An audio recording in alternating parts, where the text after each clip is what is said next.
बोल लक्ष्मीपति विष्णु भगवान की जय। बोल लक्ष्मी मैया की जय। आज भाद्र मास के शुक्ल पक्ष की पद्मा एकादशी है। इसकी कथा निम्न प्रकार है। युधिष्ठिर ने पूछा, केशव कृपया यह बताइए कि भाद्र मास के शुक्ल पक्ष में जो एकादशी होती है उसका क्या नाम है, उसके देवता कौन हैं, कैसी विधि है। भगवान श्री कृष्ण बोले, राजन, इस विषय में मैं तुम्हें आश्चर्यजनक कथा सुनाता हूँ जिसे ब्रह्मा जी ने महात्मा नारद से कहा था। नारद जी ने पूछा, चतुर्मुख, आपको नमस्कार है। मैं भगवान विष्णु की आराधना के लिए आपके मुख से यह सुनना चाहता हूँ कि भाद्र मास के शुक्ल पक्ष में कौन सी एकादशी होती है। ब्रह्मा जी ने कहा, मुनिश्रेष्ठ, तुमने बहुत उत्तम बात पूछी है। क्यों ना हो वैष्णव जो ठहरे। भादों के शुक्ल पक्ष में की एकादशी पद्मा के नाम से विख्यात है।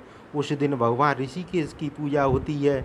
यह उत्तम व्रत अवश्य करने योग्य है।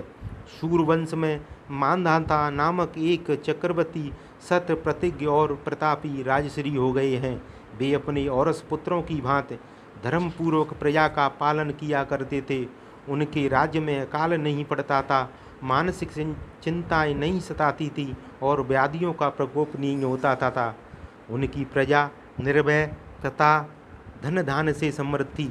महाराज के कोष में केवल न्यायोपार्जित धन का ही संग्रह था। उनके राज्य में समस्त वर्णों और आश्रमों के लोग अपने अपने धर्म में लगे रहते थे। मानदाता के राज्य की भूमि कामधेनु के समान फल देने वाली थी। उनके राज्य काल में प्रजा को बहुत सुख प्राप्त होता था। एक समय किसी कर्म का फल भोग प्राप्त होने पर राजा के राज्य में 3 वर्षों तक वर्षा नहीं हुई। इससे उनकी प्रजा भूख से पीड़ित हो नष्ट होने लगी।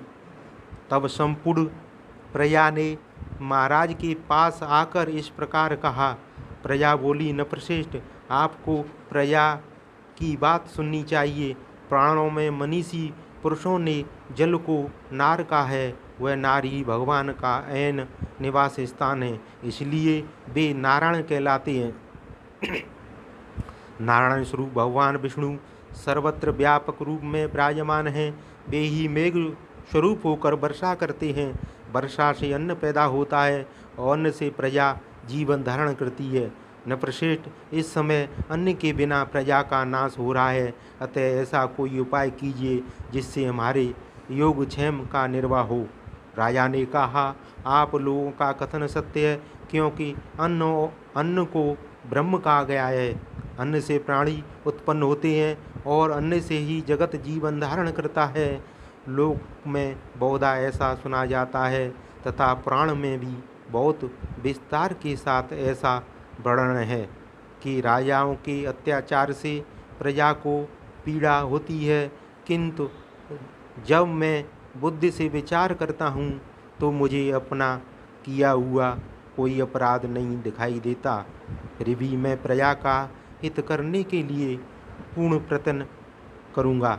ऐसा निश्चय करके राजा मानदाता इन्हें गिने व्यक्तियों के साथ लें विधाता को प्रणाम करके सगर वन की ओर चले दिए। वहाँ जाकर मुख्य मुख्य मुनियों और तपस्वियों के आश्रमों पर घूमते फिरे। एक दिन उन्हें ब्रह्मपुत्र अंगिरा ऋषि के दर्शन हुए। उन पर दृष्टि पड़ते ही राजा हर्ष में भरकर अपने बाण से उतरे और इंद्रियों को वश में रखते हुए दोनों हाथ जोड़कर उन्होंने मुनि के चरणों में प्रणाम किया। मुनि ने भी स्वस्ति कहकर राजा का अभिनंदन किया और उनके राज्य के 7 अंगों की कुशलता पूछी। राजा ने अपनी कुशलता बताकर मुनि के स्वास्थ्य का समाचार पूछा। मुनि ने राजा को आसन और अर्घ दिया। उन्हें ग्रहण करके जब वे मुनि के समीप बैठे तो मुनि ने राजा से आगमन का कारण पूछा। राजा ने कहा, भगवान, मैं धर्मानुकूल प्रणाली से पृथ्वी का पालन कर रहा था, फिर भी मेरे राज्य में वर्षा का अभाव हो गया। इसका क्या कारण है, इस बात को मैं नहीं जानता। ऋषि बोले, राजन, सब युगों में उत्तम युग सत्युग है। इसमें सब लोग परमात्मा के चिंतन में लगे रहते हैं तथा इस समय धर्म अपने चारों चरणों से युक्त होता है। इस युग में केवल ब्राह्मण ही तपस्वी होते हैं, दूसरे लोग नहीं। किंतु महाराज, तुम्हारे राज्य में एक शूद्र तपस्या करता है, इस कारण मेघ पानी नहीं बरसाते। तुम इसके प्रतिकार का यत्न करो, जिससे यह अनावृष्टि का दोष शांत हो जाए। राजा ने कहा, मुनिवर, एक तो वह तपस्या में लगा है और दूसरे वह निरपराध है, अतः मैं उसका अनिष्ट नहीं करूँगा। आप उक्त दोष को शांत करने वाले किस धर्म का उपदेश दीजिए। ऋषि बोले, राजन, ऐसी बात है तो एकादशी का व्रत करो। भाद्र मास के शुक्ल पक्ष में जो पद्मा नाम से विख्यात एकादशी होती है, उसके व्रत के प्रभाव से निश्चय ही उत्तम वृष्टि होगी। नरेश, तुम अपनी प्रजा और परिजनों के साथ इसका व्रत करो। ऋषि के ये वचन सुनकर राजा अपने घर लौट आए। उन्होंने चारों वर्णों के समस्त प्रजा के साथ भादों के शुक्ल पक्ष की पद्मा एकादशी का व्रत किया। इस प्रकार व्रत करने पर मेघ पानी बरसाने लगे, पृथ्वी जल से आप्लावित हो गई और हरी भरी खेतों से सुशोभित होने लगी।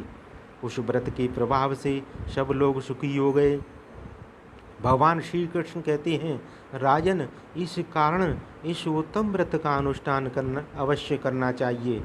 पद्मा एकादशी के दिन जल से भरे हुए घड़े को वस्त्र से ढककर दही और चावल के साथ ब्राह्मण को दान देना चाहिए। साथ ही छाता और जूता भी देना चाहिए। बुधवार और श्रवण नक्षत्र के योग से युक्त द्वादशी के दिन बुद्ध श्रवण नामक धारण करने वाले भगवान गोविंद, आपको नमस्कार है, नमस्कार है। मेरी पाप राशि का नाश करके आप मुझे सब प्रकार के सुख प्रदान करें। आप पुण्यात्मा जनों को भोग और मोक्ष प्रदान करने वाले तथा सुखदायक हैं। राजन, इसके पढ़ने और सुनने से मनुष्य सब पापों से मुक्त हो जाता है। बोल लक्ष्मीपति विष्णु भगवान की जय, बोल लक्ष्मी मैया की जय, बोले काशी मैया की जय।